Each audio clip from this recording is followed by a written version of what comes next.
ఏపీలోని తూర్పు గోదావరి జిల్లా అనపర్తి నియోజకవర్గ ప్రస్తుత పరిస్థితిపై శాసనసభ్యులు నల్లమిల్లి రామకృష్ణారెడ్డి సమీక్షా సమావేశం నిర్వహించారు. ఈ సమావేశానికి 4 మండలాల పంచాయతీ ఎండీఓ, జలవనరుల శాఖ, ఆర్ఎన్బి అధికారులు హాజరయ్యారు. ఈ సందర్భంగా గత 5 సంవత్సరాలుగా అనపర్తి నియోజకవర్గంలో జరిగిన అభివృద్ధి, మౌలిక వసతుల కల్పన, అవినీతి ఆరోపణలపై చర్చించారు. నియోజకవర్గంలో పలు ప్రభుత్వ కార్యాలయాలు అవినీతి అక్రమాలకు పాల్పడ్డట్టు అనుమానం రావడంతో వాటిపై పూర్తి స్థాయిలో విచారణ జరిపి నివేదిక అందించాలని శాఖల ఉన్నతాధికారులను ఆదేశించారు. దానికి మీ సహకారం కావాలి. దానికోసమని ఈ సమావేశాన్ని ఏర్పాటు చేసుకోవడం జరిగింది.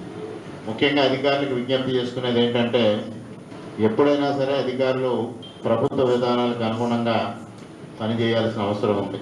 వ్యక్తులకి అనుగుణంగానో వ్యక్తుల పట్ల విశ్వసనీయతను ఉండడం అనేది కాకుండా ప్రభుత్వ విధానం, ప్రభుత్వానికి ప్రజలకి మధ్య వారధిగా ఉండాల్సింది అధికారులు. ఆ బాధ్యతని పూర్తి స్థాయిలో నిర్వర్తించడం కోసం మీ అందరూ సంసిద్ధులు కండి. మీకు తగిన మద్దతు, మీకు తగిన సహకారం నా నుంచి ఉంటుందనేది కూడా ఈ సందర్భంగా మొట్టమొదటిగా మీకు తెలియజేస్తా ఉన్నా.